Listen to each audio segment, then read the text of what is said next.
Ұйықта қазақ, ұйқың сенің қанбаған.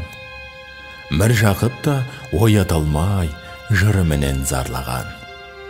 Басқа халы ояу болса, бізді ұйқы, бұл кеселге амал таппай, ашынамын, арланам. Ұйықта қазақ, қымтап жамыл көрпеңді. Бас ауыртып неге керек, ойлап мүлде ертеңді. Бір күн өтсе болды емес пе, қарын тоқ, қарын сипап қасы берген желкеңді.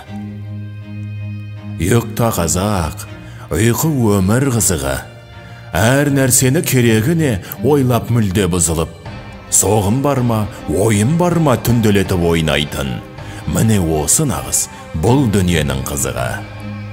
Ұйықта қазақ, депутат боп қалғыған, қимылдама, отырған сол қалпыңнан, баш шұлғыда көтере бер қолыңды, мұндай орын қай жерде бар, соған ғана лайықты табылған.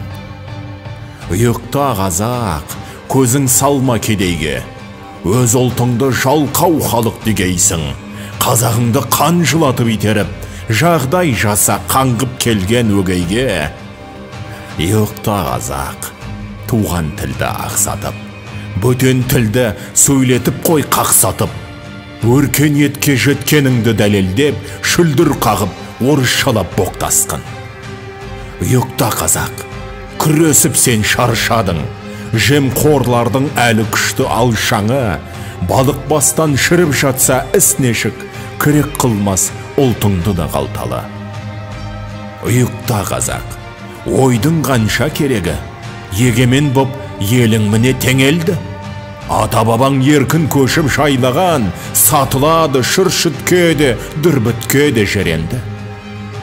Ұйықта қазақ, дейсің бе сен, ұйықтамасқа несі бар?